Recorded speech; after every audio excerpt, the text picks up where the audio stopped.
My name is Dennis McAndrews from McAndrews Law Offices in Berwyn, Pennsylvania and Wyomissing, Pennsylvania, and we're very happy today to be able to speak to you about the Individuals with Disabilities Education Act and the educational programs for children with special needs. The legal landscape for special education has been changing over the last several years, and we hope today that we're going to be able to provide you with some very useful information in identifying the means by which to obtain appropriate educational programming for your son or daughter with special needs. Welcome to our two-part series concerning the rights of children with disabilities to a free, appropriate public education under federal law, most notably the Individuals with Disabilities Education Act. We are going to present our materials in two parts. The first part is going to be a basic overview of special education. It's going to outline the services that children with disabilities are entitled to receive, the history of that entitlement, what a free, appropriate public education is. We're going to look at the question of child find and evaluations, how children are identified, how they're evaluated for special education services. We'll look at what an IEP is, what an individualized education program is. That is really the fundamental document of special education. We're going to look at that and see what's supposed to be in there for a child that has special needs. We're going to look at what type of specially designed instruction a child with disabilities should receive, and some very, very important changes have been made in special education over the last 2 years, requiring that programs that are proven to be effective, programs that are research-based, be used for children with disabilities in order to meet their needs. And we'll talk about that at length really in both of our parts of this series. We're going to talk about related services, the sorts of services that children beyond just instruction need: occupational therapy, physical therapy, speech-language therapy, social skills training, family training.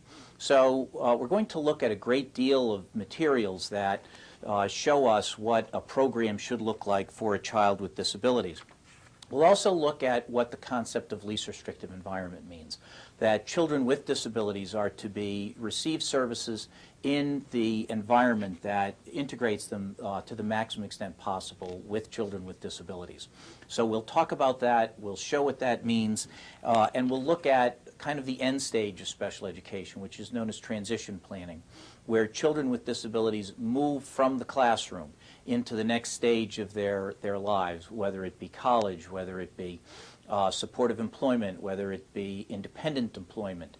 We're going to look at that transition planning because that has changed fairly significantly over the past 2 years, and try to identify means by which children are going to be educated and move towards an independent lifestyle where they become productive citizens of our society.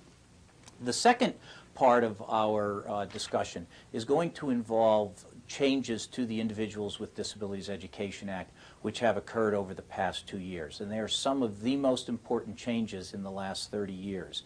The special education law, which was originally created in 1975, has been reauthorized on several occasions, but the most recent one in 2004 provided that that research-based instruction requirement that I mentioned before, and that we're going to talk about at real length, because this is a tremendous opening for children to obtain services and programs that are proven to work, not just ones that are eclectic blends of things that people think might be nice, but programs that are proven to work, that have been proven in a scientific model to work for these children.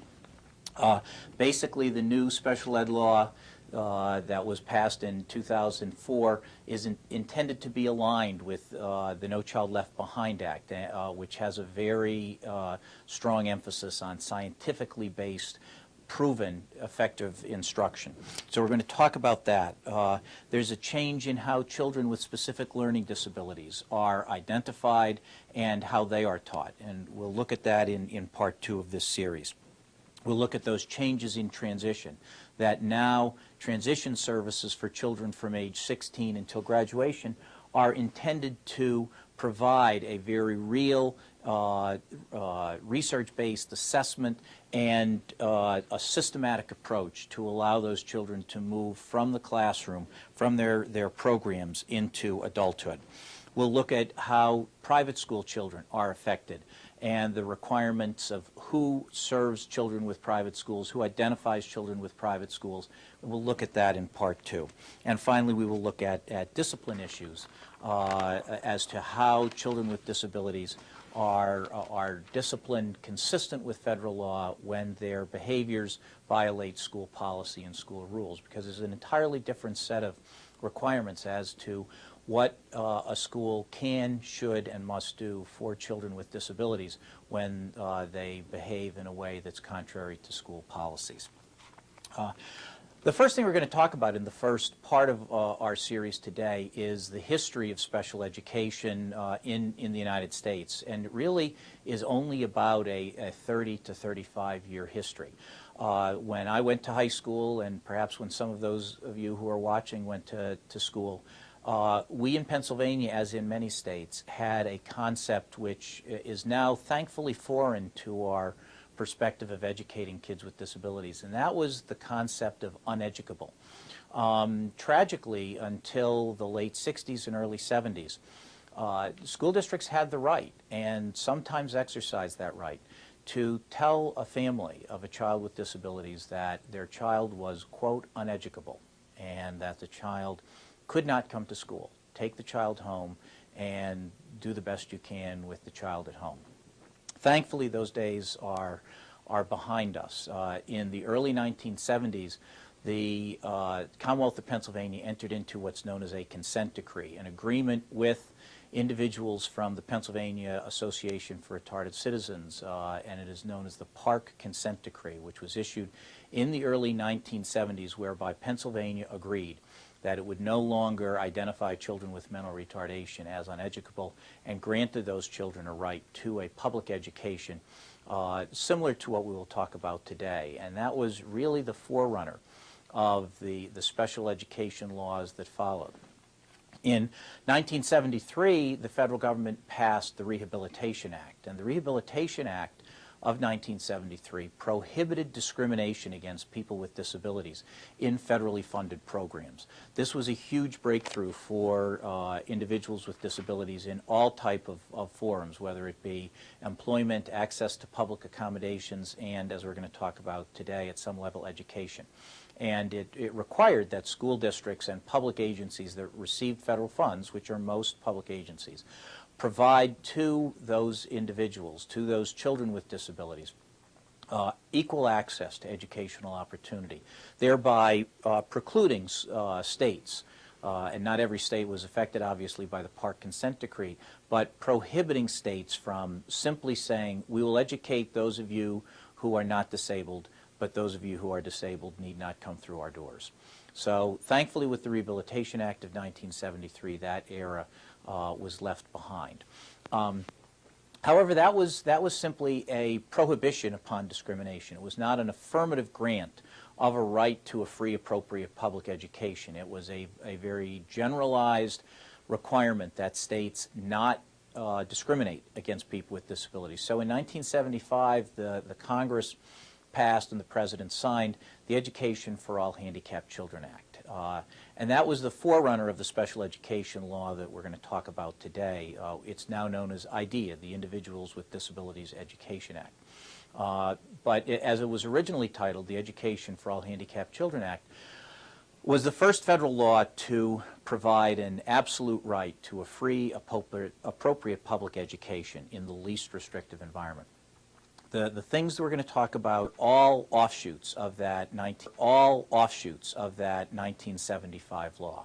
And from 1975 to the present, we now have 30 plus years of experience with special education and 30 years of research that indicate what works.